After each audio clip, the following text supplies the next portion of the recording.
Like کریں، subscribe کیجیے، bell icon کو دبائیں تاکہ ہماری ویڈیو سب سے پہلے آپ کے پاس پہنچ سکے۔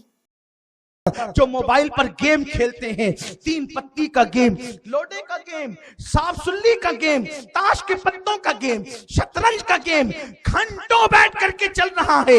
کیا تمہیں پتا ہے اللہ کے پیارے حبیب غیب داں نبی صلی اللہ علیہ وسلم نے فرمایا کہ یہ جو شطرنج ہے، شطرنج، اللہ کے حبیب علیہ السلام فرماتے ہیں کہ جو شطرنج کو یا جوئے کے آلات کو ہاتھ لگاتا ہے، گویا وہ اپنے ہاتھوں کو سور کے خون میں رنگ لیتا ہے۔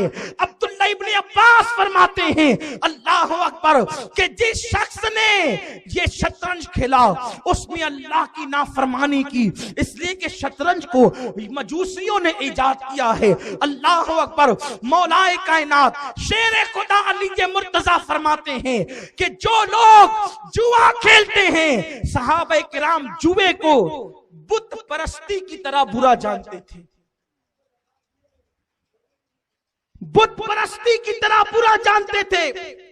جوا کھیلنے والوں کو میرے پیارے آقا صلی اللہ علیہ وسلم کے پیارے دیوانوں، اب تو حال یہ ہے کہ لوگوں کو ٹائم ملے، لوگوں کو وقت ملے، کوڑیاں لے کر بیٹھ جاتے تھے پہلے ہمارے بچپنے میں، لیکن اب مہذب طریقہ اختیار کیا ہے، ساری چیزیں لوڈ کرتے ہیں اس پر، وہ آپ کی آنکھ پہ اثر انداز ہو رہا ہے، آپ کے ہارٹ پہ اثر انداز ہو رہا ہے، آپ کے جسم پہ اثر انداز ہو رہا ہے، اور اس کے بعد اس کا عذاب کیا ہے؟ یہ تو دنیاوی نقصانات ہیں، اس کا عذاب کیا ہے؟ اللہ تبارک و تعالی قیامت کے دن لوگوں کو اپنی بارگاہ کے اندر طلب فرمائے گا۔ رب تبارک و تعالی کی بارگاہ میں لوگ طلب کیے جائیں گے۔ کس دن؟ قیامت کے دن، میدان محشر میں۔ اللہ اکبر۔ جہاں سورج سوا نیزے پہ ہوگا، جہاں ماں اپنی اولاد کے پرسان حال نہ ہوگی، جہاں باپ اپنے بیٹے کو پہچاننے والا نہ ہوگا، اس وقت اللہ کے پیارے حبیب مصطفیٰ کریم رؤوف الرحیم صلی اللہ علیہ وسلم فرماتے ہیں میدان قیامت کی زمین انسانوں کے قدموں کو پکڑ لے گی، انسان کے قدم وہ زمین پکڑ لے گی، جو زمین تانبے سے زیادہ جل رہی ہوگی، بلکہ لوگوں نے کہا ہے زمین تانبے کی ہوگی، آسمان فولاد کا ہوگا۔ اللہ اکبر۔ آسمان فولادی لوگ کہتے ہیں، لیکن یہ اس وقت کی بات ہے۔ آسمان کو فولادی اس لیے کہا گیا ہے کہ آسمان سے گویا کے شعلے برس رہے ہوں گے، اور دھوپ کی تپش اور تمازت کا حال یہ ہوگا کہ ایک ہاتھ کے فاصلے پہ سورج آ جائے گا اور وہ اپنے چہرے کی طرف سے چمکے گا۔ لوگوں کی کیفیت یہ ہوگی، بدن جھلس رہے ہوں گے، بدن اللہ اکبر گرمی محشر سے بدن انسانوں کے جھلس رہے ہوں گے، گویا کہ سورج آگ برسا رہا ہوگا، اور زمین میں حرارت یہ ہوگی کہ پیر رکھنے والوں کے پیر جل کر کے اللہ اکبر کباب بن رہے ہوں گے۔ اس وقت اللہ کے حبیب غیب داں نبی صلی اللہ علیہ وسلم نے فرمایا زمین لوگوں کے قدموں کو پکڑ لے گی۔ اللہ اکبر۔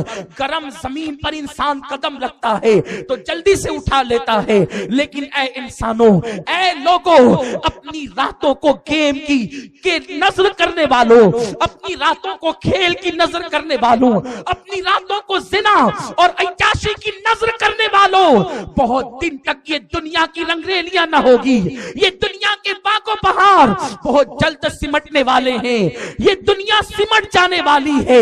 اللہ اکبر۔ میرے آقا علیہ السلام فرماتے ہیں میرے بعد قیامت آئے گی، میرے بعد کوئی نبی نہیں آئے گا، بلکہ میرے بعد قیامت آئے گی۔ ہائے ہائے، دنیا کی رنگریلیوں میں ڈوب جانے والوں، راتوں کو رنگین کرنے والوں، شراب و شباب میں اپنے وقت کو گزارنے والوں، اپنی جوانی کو تباہ اور برباد کر دینے والوں، ہوش کے ناخن لو۔ ایک دن وہ آئے گا جو قیامت کا دن ہوگا، نہ کوئی دوست کسی دوست کے کام آئے گا، نہ ماں باپ کسی اولاد کے کام آئیں گے،